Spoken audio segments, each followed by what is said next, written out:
Ibu, Bapak, dan saudara sekalian, Assalamualaikum warahmatullahi wabarakatuh. Selamat sore dan salam sejahtera untuk kita semuanya. Terima kasih atas kedatangannya dalam diskusi pada saat ini.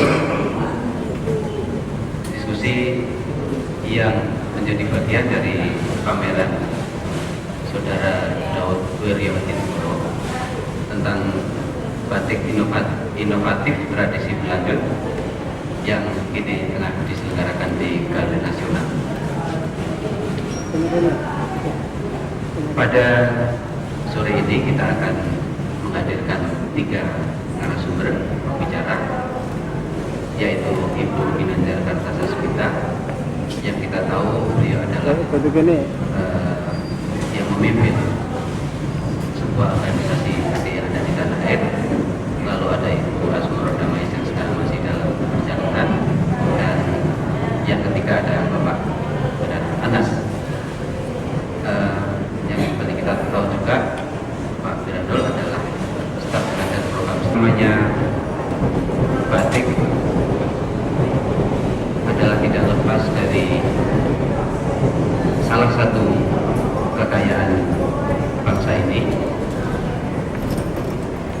menjadi sebuah tradisi di mana batik juga kita kenal, bahkan tidak hanya kita kenal, kita rasakan. Mulai dari kita sejak bayi sudah digendong dengan namanya kain batik, lalu bahkan sampai akhir hayat pun seorang kebanyakan ditutup dengan kain batik. Apa artinya? Menjadi simbol bahwa batik adalah berkaitan erat dari kehidupan kita mulai dari lahir sampai mati. Kita tahu kehidupan batik di tanah air mengalami masa jaya, tapi juga sekarang sedang menghadapi tantangan, yakni di satu pihak mengalami kemunduran dan bahkan pada perusahaan-perusahaan batik tertentu mengalami kebangkrutan. Banyak hal yang menyebabkan itu semua, antara lain adalah tantangan teknologi dan gaya hidup yang melanda kita semua pada akhir-akhir ini. Di samping itu juga batik Indonesia menghadapi tantangan dari luar, baik itu dari Malaysia, dari India, dari Thailand, dan dari lain-lain negara. Tentu saja tantangan-tantangan itu tidak didiamkan begitu saja oleh mereka-mereka yang menginginkan batik tetap lestari. Adalah mereka-mereka yang mengambil usaha-usaha baru. Kita melihat di antaranya saja contoh-contoh kecil. Di sana ada Iwan Tirta misalnya yang sudah kita kenal bersama. Yang lebih muda ada Hermanita dan Mas Daud yang kita sekarang lihat karyanya. Pada karya Mas Daud ada dua kata kunci yang kita bisa kenali, adalah kata proses dan motif. Kita akan nanti melihat seberapa jauh proses dan motif itu.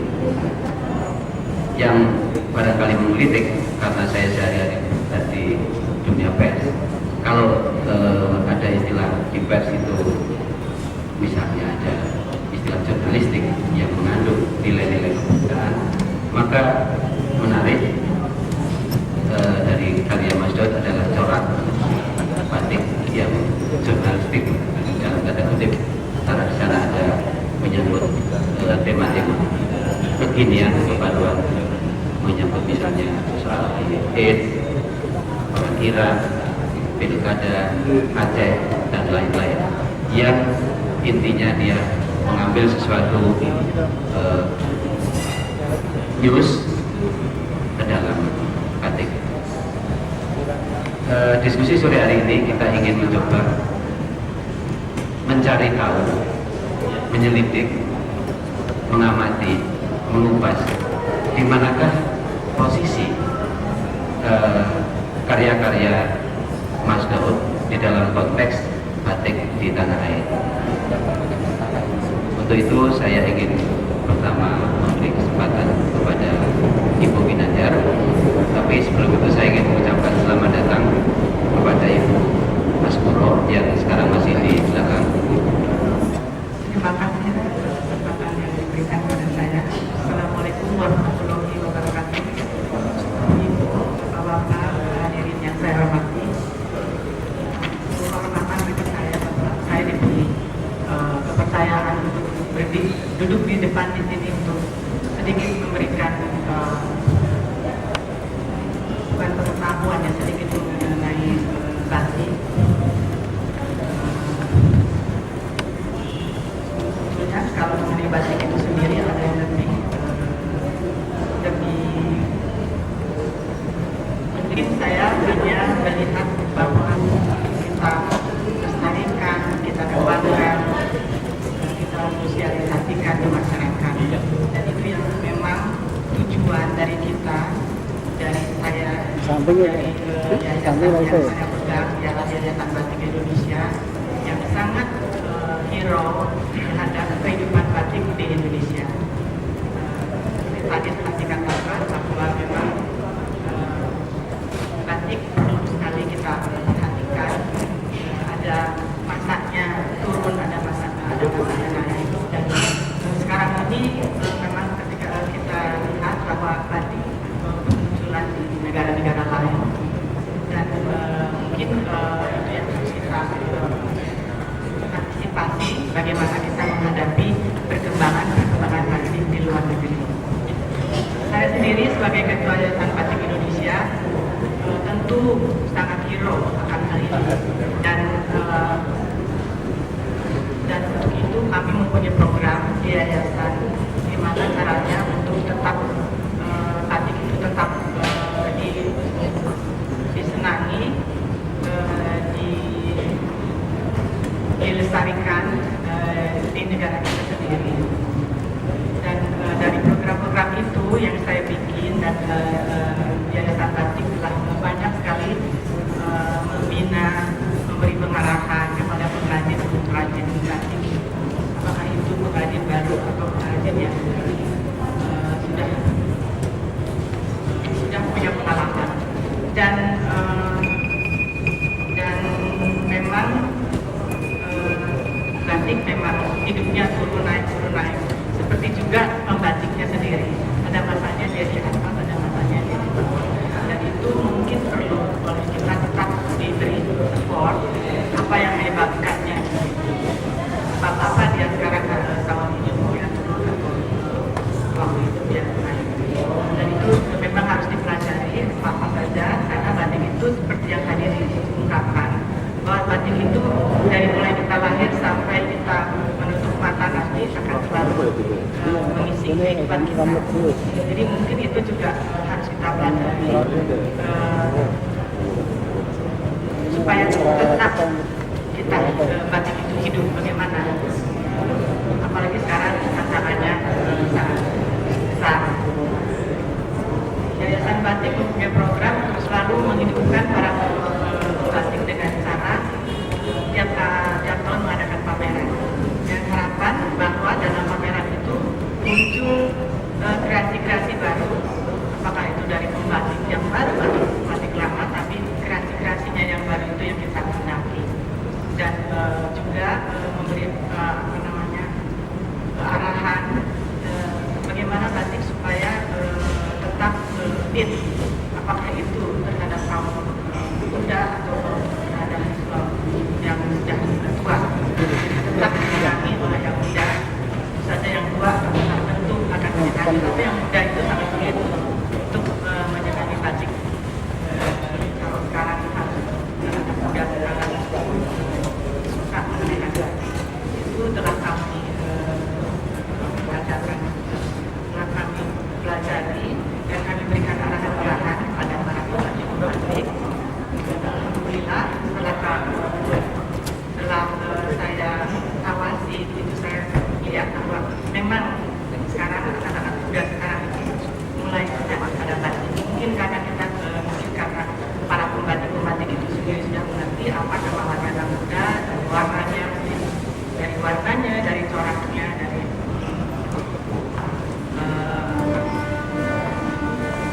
segi memakainya juga, dan caranya mereka memakai juga tidak seperti dulu yang harus selalu diwiron, harus selalu memakai kebaya.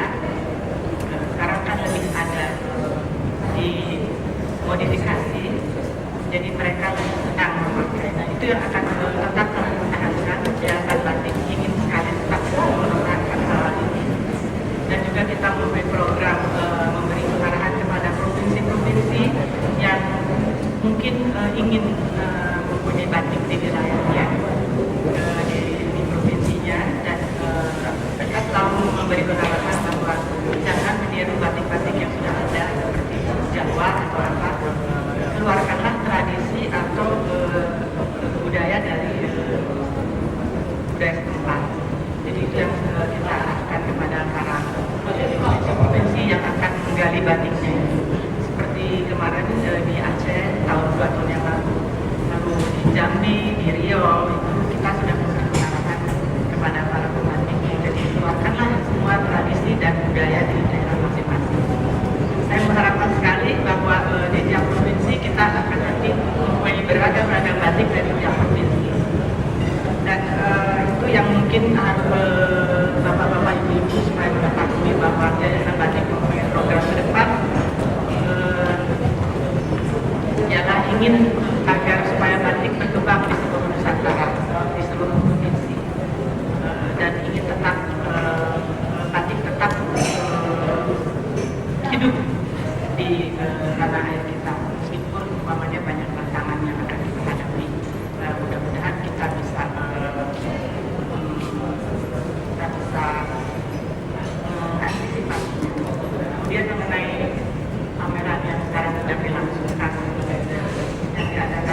karya-karya pembatik-pembatik, saya rasa memang belum ada tandingannya. Saya tadinya kayak apa sih gitu, tapi ternyata memang bukan sesuatu yang besar-besar, karena memang ini sesuatu yang betul-betul harus kita angkat topi kepada mudah-mudahan kreasinya akan tetap terus hidup dengan mengambil beragam-ragam aspirasi. Saya lihat tadi dengan ramahnya dan segala macam, mungkin betul-betul saya kagumkan, dan mudah-mudahan tahun bisa berpameran sampai ke mancanegara dengan menampilkan batik-batik kita. Dan kalau melihat ini, saya sendiri mungkin tidak merasa takut kepada tantangan-tantangan yang datang dari luar. Jadi, pasti masih ada daun-daun yang lain nanti kan, mudah-mudahan. Jadi saya pikir kalaupun ada itu tantangan dari negara-negara tetangga kita, saya melihat bahwa batik kita memang masih di atas dari mereka. Tapi itu juga jangan kita artinya terus lengah. Tetap kita harus berhati-hati, karena negara-negara tetangga kita juga tidak tinggal diam. Mereka juga tetap ingin bagaimana batiknya terkenal di dunia negara. Jadi kita juga jangan lengah, tetap kita perhatikan, tetap kita bagaimana caranya agar batik kita tetap bertahan. Sampai saat ini saya rasa belum ada batik yang sebagus Indonesia, umpamanya dari Malaysia, dari Singapura, dari Afrika, dari India, dari mana. Saya rasa batik Indonesia sampai saat ini masih nomor 1, dan itu mudah-mudahan kita akan dapat tetap mempertahankan batik kita akan tetap kita pertahankan. Saya rasa mungkin hanya yang saya bisa sampaikan. Dan mungkin kalau nanti ada tanya jawab, kita lebih berkembang lagi. Untuk sementara, saya mungkin saya persilakan kepada pembicara yang lain. Terima kasih. Wassalamualaikum warahmatullahi wabarakatuh. Terima kasih kepada Ibu Ginanjar. Dan ada satu keyakinan baru yang muncul begitu Ibu melihat pameran ini dan membanggakan bagi kita semua, adalah tidak merasa takut menghadapi tantangan dari luar, sekaligus juga yakin pada Indonesia masih di atas yang lain. Tapi ini yang penting, kita tidak boleh lengah. Baik, kita akan melanjutkan. Rupanya Ibu Asmarum sudah siap, Bu? Masih sambil jalan-jalan.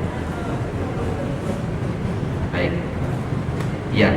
Saya berharap Ibu Asmarum bisa mencoba memberikan juga perspektif terhadap karya-karya Mas Daud yang sedang dipamerkan, mungkin dengan membandingkan karya-karya batik lain yang ada di tanah air. Silakan Ibu. Ketika saya diminta oleh pihak Kepal untuk memberikan, justru menceritakan masalah inovasi batik yang saya tahu sejak tahun 70. Jadi mungkin saya di sini akan menceritakan betapa saya selama 35 tahun terakhir ini terlibat dalam batik. Dan di sini juga saya ingin menceritakan bahwa apa yang fenomena yang terjadi sekarang ini 5 tahun terakhir ini begitu banyak, kalau bisa saya katakan adalah perancang batik, ya, dengan bermulanya pemakaian sutra. Banyak sekali anak muda, saya anggap Daud anak muda, di samping anak-anak muda lain yang berusaha membuat sesuatu yang baru dengan teknik batik yang sudah ada. Di sini saya ingin menceritakan bahwa ketika tahun 70 saya mulai bekerja dengan batik, pada waktu itu suasana beda sekali. Mungkin adik-adik mahasiswa tidak yang jelas tidak mengalami ini semua. Tahun 70 sebagian dari rakyat Indonesia masih memakai busana busana tradisional dalam arti kain sarung, kebaya dan sebagainya. Dan pada saat itu seorang Jawa itu hanya memakai kain Jogja, Solo atau apapun juga di daerah Jawa yang berwarna sorgan. Anda tidak mungkin melihat orang Jawa dengan kain musim, tidak mungkin. Jadi ini ada perubahan, ada selama 35 tahun terakhir ini saya melihat besar sekali perubahan dan kebebasan sebetulnya daripada khalayak ramai untuk berbusana. Pada tahun 70-an saya mulai bekerja dengan batik dan saya melihat bahwa pada saat itu belum banyak orang memakai gaun batik atau hem batik. Seperti kita tahu semua, salah satu pembuka atau boleh saya katakan pencetus dari pemakaian hem batik adalah Pak Ali Sadikin. Itu jelas merupakan revolusi yang besar sekali, di mana bapak-bapak atau kaum pria tidak memerlukan memakai batik, memakai jas dan dasi bila sudah memakai hem tangan panjang. Itu juga hal-hal yang mempengaruhi sekali dalam berpakaian. Tapi tanpa kita sadari, itu juga menjadikan besarnya penduduk Jakarta pada waktu itu, saya bicara dengan Jakarta, menggunakan batik untuk busana mereka. Ya. Dalam tahun yang berlanjut, lebih banyak lagi orang tertarik memakai busana atau kemeja batik.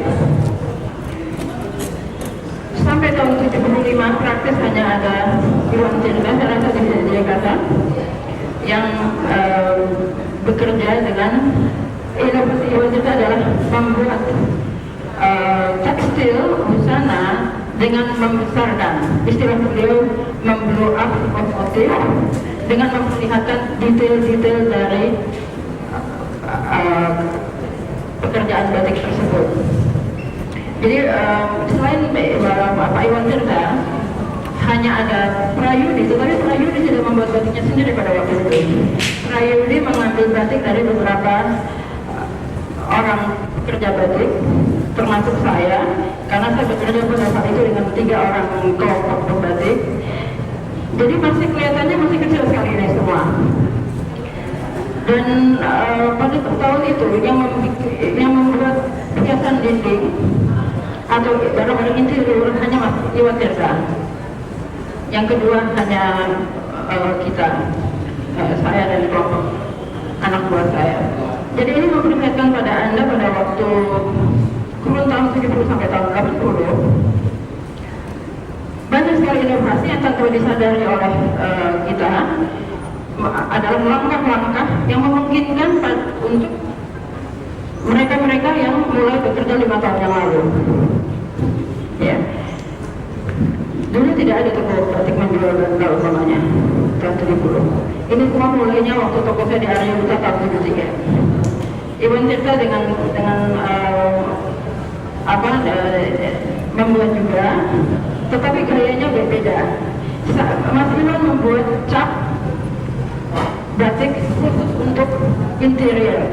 Saya bekerja memakai batik rakyat, yang batik tradisional, untuk membuat sebuah bantal atau sebuah bed cover. Jadi ini adalah approach inovasi yang berbeda.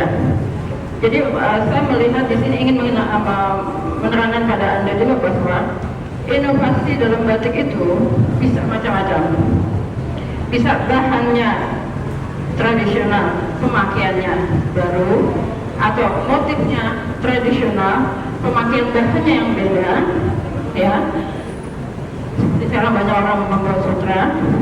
Ini juga sesuatu yang baru ada mulai 10 tahun yang lalu, ya, dan gencar-gencarnya 5 tahun yang lalu. Karena 15 tahun yang lalu kalau Anda tanya sebuah batik sutra, itu hampir belum ada yang berani bikin, karena belum menemukan sistemnya. Tetapi di samping itu, jadi inovasi ini yang ingin saya terangkan pada Anda ini adalah bahwa inovasi ini jangan hanya dilihat dari satu sudut, harus dari semua sudut.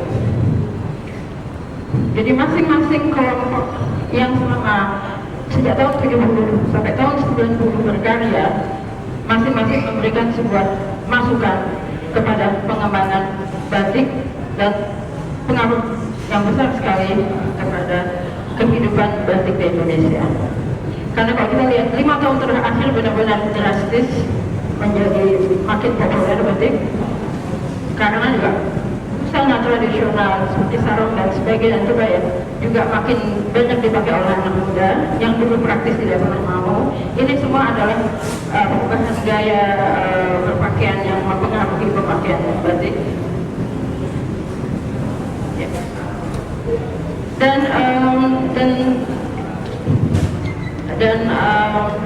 semua ini adalah datangnya dari pengaruh majalah dan TV.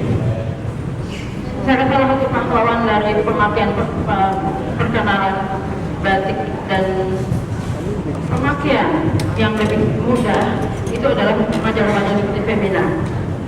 Femina pada waktu itu merupakan tahun 72 kalau saya nggak salah mulai majalah Femina. Kelompok itu yang betul-betul mempengaruhi rakyat Indonesia atau perempuan Indonesia di seluruh dunia. Kemungkinan pakaian yang lebih santai, tapi tetap memakai batik. Kita bicara tahun sampai tahun 80 dulu. Saya rasa kawan-kawan itu pastinya ingat pada waktu itu. Kalau kita pakai kain kebaya kesannya kuno. Tapi kalau kita pakai kebaya hijau nggak mau, kita Jawa kok. Dan ini baru semua baru hilang saya rasa mulai tahun 80-an ke atas. 85 mungkin saya rasa. Jadi pengaruh majalah besar sekali, pengaruh gaya trendsetter besar sekali. Beberapa public figure di Jakarta yang berani bersepatu berbeda mempengaruhi bahwa kain yang kita dapat dari ibu kita atau dari ibu kita tidak perlu dibelon, bisa hanya diliput-liput menjadi busana yang modern dengan blus mungkin. Ini semua saya melihat adalah pengaruh yang membuat inovasi dalam dunia batik. Dan di samping itu juga ada pengaruh kelompok ekspatriat di Jakarta, kelompok orang asing yang amat sangat banyak datang akhir tahun 60-an sampai tahun 80-an. Itu adalah juga amat sangat mempengaruhi pemakaian batik di dalam rumah mereka. Sebagai contoh, ketika saya mulai membuat produksi seperti yang disampaikan di sini adalah taplak batik tulis di atas sebuah bahan baju. Dulu yang beli hanya orang asing. Ya, tetapi dengan pelan-pelan apresiasi teman-teman saya di sini yang tadinya merasa tidak cocok dengan rumahnya mulai pelan-pelan terbuka dan berani memakai batik-batik ini di rumahnya. Karena dulu pasti takut harus polos, bantal harus kerendanya. Jadi masih ada kerja yang kaku yang dari gaya yang tahun-tahun sebelumnya.